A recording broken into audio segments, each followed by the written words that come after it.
মুহাম্মদ রকেং ভরস্ব আল্লাহ আল্লাহ। ওম শান্তি শান্তি। নাউজুবিল্লাহ মিন যালিক। বক্তা এসে খুতবার পরে মন্ত্র টান দিছে, মুসলমান তো মুসলমান, হিন্দুরাও ফেরেশানিতে আছে, ঠিক নাকি? আমাদের পূর্বেও কিন্তু ইসলামী দল ছিল। হাবিজুর রহমতুল্লাহ আলাইহি ইসলামী দল করছে, শেখুল হাদিস সাহেব রহমতুল্লাহ আলাইহি ইসলামী দল করছে, আমিন সাহেব ইসলামী দল করছে, কিন্তু কোনোদিন কোনো মন্দিরে গিয়ে গর্ববোধ করে নাই। সম্মেলনে বক্তা এসে খুতবার পরে মন্ত্র টান দিছে, মুসলমান তো মুসলমান, হিন্দুরাও ফেরেশানিতে আছে, ঠিক নাকি? কিরে, ইসলামী মহাসম্মেলনে মন্ত্র পড়ে কে? হুজুরও কি ভোটের দান্দা করেনি? আমরা তো দেখছি নির্বাচনকারী হবু এমপি হবু মন্ত্রীরা তারা না মন্দিরে গিয়া মন্ত্রপাঠ করে। এখন এই আমাদের বক্তা এসে কেন মন্ত্রপাঠ করলো?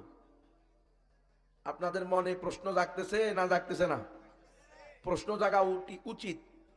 ইমান বিরোধী, ইসলাম বিরোধী, মুসলমানের কৃষ্টি কালচার বিরোধী যে কোনো অপতৎপরতা দেখবে, মোমেন মুসলমান জেগে উঠবে যে কেন এই কাজ হবে।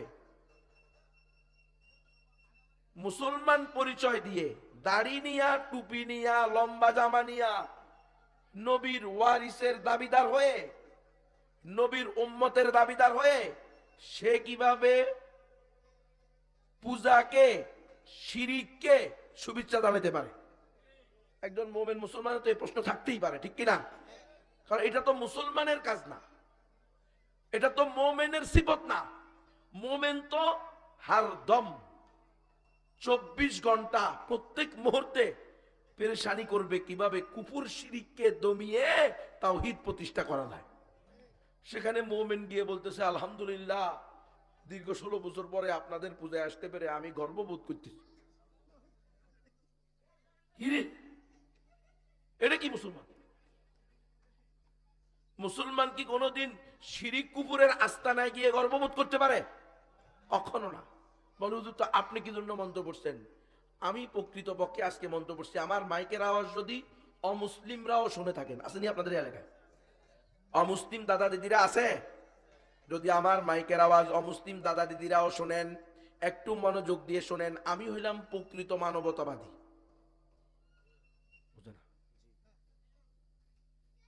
আমি প্রকৃত হিউম্যানিজমে বিশ্বাসী, কারণ আমি চাই কোনো মানুষ জাহান্নামে না যাক।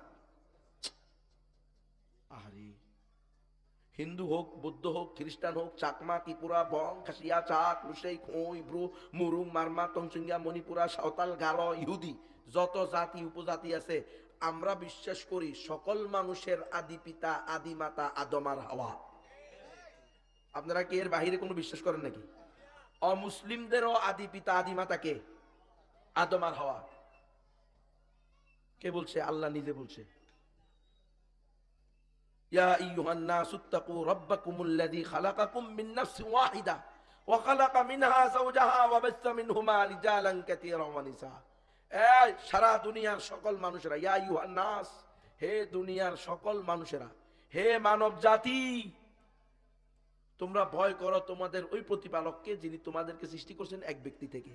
ওয়া খালাকা মিনহা যাওজাহা, অতঃপর তার থেকে তার স্ত্রীকে সৃষ্টি করছেন। কাকে? হাওয়াকে। ওয়াবাসসা মিনহুমা রিজালান কাসীরান ওয়া নিসা, এরপর এই এক পুরুষ আর এক মহিলা, আদম আর হাওয়া, এই দুইজন থেকে আজকের জমিনের 700 কোটি 900 কোটি যত মানুষ আছে, সকল মানুষকে কে সৃষ্টি করছে? আল্লাহ। তাহলে আমাদের সকলের আদি পিতা আদি মাতা কে? আদম আর হাওয়া। তাহলে আমরা প্রকৃত মানবতাবাদী বক্তা, আমরা ভোটবাদী হবু এমপি হবু মন্ত্রী না। আমরা এমপি হওয়ার জন্য, মন্ত্রী হওয়ার জন্য মন্দিরে গিয়া কুফর শিরিককে সমর্থন করি না, বরং অমুসলিমদেরকেও জাহান্নাম থেকে বাঁচানোর জন্য মাহফিলে গিয়ে অমুসলিমদের কাছেও মালিকের পয়গাম পৌঁছায়া দিই। কারণ এটা আমাদের আকীদা, এটা আমাদের বিশ্বাস, এটা আহলুস সুন্নাহ ওয়াল জামাতের আকীদা। মুসলমান ছাড়া, মোমেন ছাড়া অন্য কোনো মানুষ জান্নাতে যাবে না। কি বলেন আপনারা? হোসেনপুরের মুসলমান যারা আছেন, আপনাদের আকীদা কি? হিন্দু, বৌদ্ধ, খ্রিস্টান, ইহুদি, অমুসলিমরা যদি মুসলমান না হইয়া মারা যায়, কালিমা না পূজা মারা যায়, এরা জান্নাতে যাবে না জাহান্নামে যাবে? আমার কথা কয় না কেউ। কয় না হুজুর আমরা তো এখন গণতন্ত্রে বিশ্বাসী, আর গণতন্ত্র আমাদেরকে শিখেছে বাদিতা, সকল ধর্ম সঠিক। নাউজুবিল্লাহ বলেন। সকল ধর্ম সঠিক নাকি? সব ধর্ম কি সঠিক না একমাত্র সঠিক ধর্ম? এটা তো সাধারণ বিবেকের কথা। আল্লাহ কয়জন? কথা বলেন না। কুল কায়নাতের সৃষ্টিকর্তা, পালনকর্তা, রিজিক দাতা, হায়াত দাতা, মৌত দাতা কয়জন? তাহলে তার দেওয়া জীবন বিধান, আইন কানুন কয়টা হবে? এটা তো রিক্সাওয়ালারা জিজ্ঞেস করলে সেও বলবে। কথা হয় না কিরে ভাই? স্কুলের হেডমাস্টার কয়জন একই সময়ে? একজন। তাহলে স্কুল কয় নিয়মে চলবে? ইউনিয়নের চেয়ারম্যান একই সময়ে কয়জন? তো তাহলে ইউনিয়ন কয় নিয়মে চলবে? রাষ্ট্রের প্রধান একই সময়ে কয়জন? তাহলে রাষ্ট্র কয় নিয়মে চলবে? এক নিয়মে চলবে। তাহলে পৃথিবীর মালিক কয়জন? তাহলে পৃথিবী কয় নিয়মে চলবে? পৃথিবীর মানুষের চলার জীবন ব্যবস্থা, আইন কানুন, ধর্ম, মাযহাব কয়টা হবে? একটা। সেটাই হলো ইন্নাদ-দীনা ইনদাল্লাহিল ইসলাম। সূরা আলে ইমরানের 19 নম্বর আয়াত। আল্লাহর নিকট একমাত্র, শুধুমাত্র, কেবলমাত্র মনোনীত গ্রহণযোগ্য ধর্ম হলো ইসলাম। এটা কিন্তু আমার কথা না, মানে আমি মাহমুদ হাসান গুনবী বানায়া বলতেছি না, আমার বাপদাদার ঘটনা শুনেতেছি। এটা তো রব্বুল আলামিনের ঘোষণা। ইসলাম ছাড়া অন্য কোন ধর্ম চলবে না। ওমাই ইয়াবতাগি গায়রাল ইসলামি দীনান ফালাই ইউকবালা মিনহু। যে ব্যক্তি ইসলাম ছাড়া অন্য কোন ধর্মকে, অন্য কোন আদর্শকে, অন্য কোন মতবাদকে, অন্য কোন তন্ত্রমন্ত্রকে ধর্ম হিসাবে গ্রহণ করবে, আদর্শ হিসাবে গ্রহণ করবে, সেটা আল্লাহর নিকট গ্রহণযোগ্য না। ওয়া হুয়া ফিল আখিরাতি মিনাল খাসিরিন। যে বা যারা অন্য ধর্মকেও সঠিক বলবে, সে বা তারা প্রত্যেকে চিরস্থায়ী ক্ষতিগ্রস্তদের মধ্যে অন্তর্ভুক্ত। আমরা বিশ্বাস করি ইসলাম একমাত্র সঠিক ধর্ম। আপনাদের কি এর বাহিরে কোনো আকীদা আছে নাকি? সব ধর্ম সঠিক কে কে বিশ্বাস করেন? হাত তোলেন।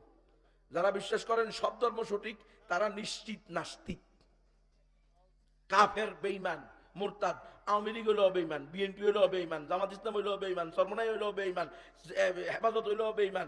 যেই দলই করেন, যদি বলেন সকল ধর্ম সঠিক, আপনি নিশ্চিত নাস্তিক, বেঈমান, কাফের। আপনার ঈমান নাই। এই হিন্দু দাদা দিদিরাও মাইকের আওয়াজ শুনলে রাগ করার প্রয়োজন নাই, মনোযোগ দিয়ে শুনেন। ওই যে হবু এমপি, হবু মন্ত্রীরা গিয়ে বলে আপনারা খুব আনন্দঘন পরিবেশে আল্লাহর সাথে পূজা করেন, শিরিক করেন, আমি আপনাদেরকে সকল প্রকার সাপোর্ট দিব, শুধু আপনারা আমারে একটা করে সিল মেরেন। কয় না রে? শুরু হয়েছে নি এখন? এটা কিন্তু আমাদের আকাবির আসলাফরা করে নাই। আমাদের পূর্বেও কিন্তু ইসলামী দল ছিল। হাফিজুর রহমতুল্লাহ আলাইহি ইসলামী দল করছে, শেখুল হাদিস সাহেব রহমতুল্লাহ আলাইহি ইসলামী দল করছে, আমিন ইসলাম ইসলামী দল করছে, কিন্তু কোনোদিন কোন মন্দিরে গিয়ে গর্ববোধ করে নাই। কথা কর না খেলে। আমাদের আকাবিরা গেছে কোনোদিন? হ্যাঁ, শুকরিয়া আদায় করছে, মন্দিরে গিয়ে মূর্তির সামনে, মূর্তির ছবির নিচে বসছে, তারপরে হিন্দু মহিলাদের ড্যান্স দেখছে। কথা কর না। তাহলে যেটা আমাদের আকাবির আসলাফদের মধ্যেও নাই, ইসলামে তো নাই। উমর রাদিয়াল্লাহু তাআলা আনহুর ঘোষণা, যেখানে আল্লাহর সাথে শিরিক হয় সেখানে এক সেকেন্ডও দেরি করিও না, দৌড়াইয়া পালাও, যে কোনো সময় গজব আসতে পারে।